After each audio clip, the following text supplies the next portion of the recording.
Hello and happy Friday from sunny Austin, Texas. Today I'm taking a moment out to spend some time with you so that you can learn how to shake up your Airbnb algorithm and get your listing on the search engine's first couple pages. So the first thing I want you to do is to go into incognito mode on your browser, and the way you do that is to go to Safari and then File, and under New Private Window, you can browse privately and then go to Airbnb and try searching for your own listing and see where you come up.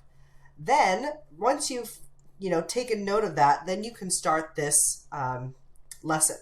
So the first thing I like to talk about is the rule of the first five. So pictures mean everything in your listing for Airbnb. So let's take a look at what that meant for my listing.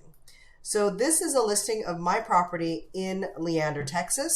And even though I had great reviews, my listing just wasn't very optimized. So when I look at my photos, as you search and come across this listing, you'll see the first five photos. That's just how the listing come across. So you want to make sure those first five photos are spectacular. Obviously, in this example, they are not. I have two pictures of the front of the house. I have makeup towels. Actually, I have a third picture of the front of the house, and then I have a picture of a twin-size bed. Obviously, not very exciting there. So notice the name as well, The Greenhouse, a cozy home with modern touches. Just kind of meh. So the changes I made are, I made sure I had my professional photos done, and I changed the name. So, our properties are branded with HESTIA, the Greek goddess of hospitality, along with any of my members on our website. So I recommend that if you are a HESTIA member, you start with the name HESTIA and then come up with a cool name. So with my property here, it is themed green, but there is one really cool tropical room. So I've rearranged the photos here to make it look really spectacular. And I will tell you that it's really done a great job for my listing. The next rule is to caption every photo, name places close by, and describe how the space can be used. So let's take a look at my listing a little closer. This is a photo of the living room. So if you read the caption, it says, "Our living room features high vaulted ceilings, fireplace, ceiling fan, and enough seating for friends to enjoy a glass of wine or coffee together before they head to Austin. The 50-inch flat screen smart TV is great for streaming all your favorite TV shows." Okay, there's two reasons for this. Number one, you want the reader on your photo for as long as you can bear. The second is you want to describe how the space can be used. When you do that, you're just engaging in the interest in the photo. And then let's take a look at the next one. This one says, "Living room has vaulted ceilings, making the space feel open and inviting. There's enough seating for 6 guests to sit comfortably. Have a glass of wine before the concert at Hotspot or HEB Center."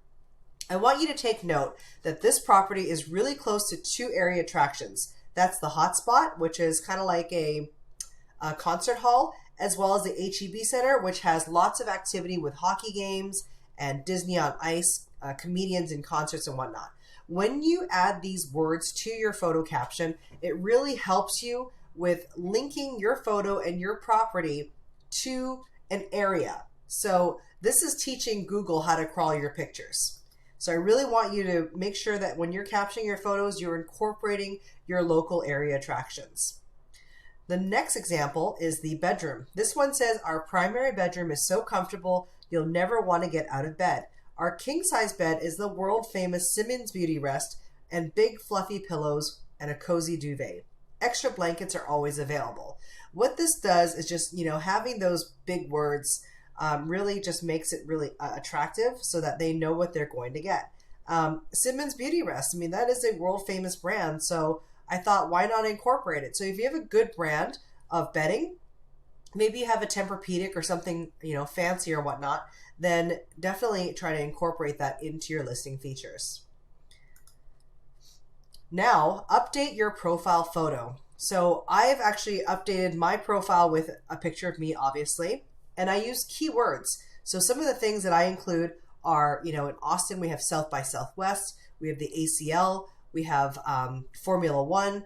Just incorporate words like that for major festivals and events, and then include, area attractions. For us, it would be like Zilker Park, Barton Springs, Lady Bird Lake. Include those things about how you love hospitality, and maybe just say, come to Austin and really enjoy all these wonderful attractions like such and such.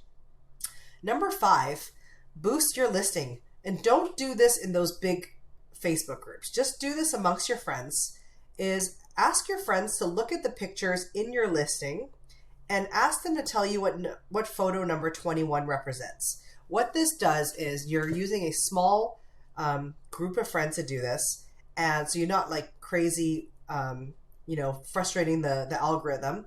So by having them scroll through your pictures, it's showing that the user is interested in your listing and they're spending time on it and going as far as photo number 21.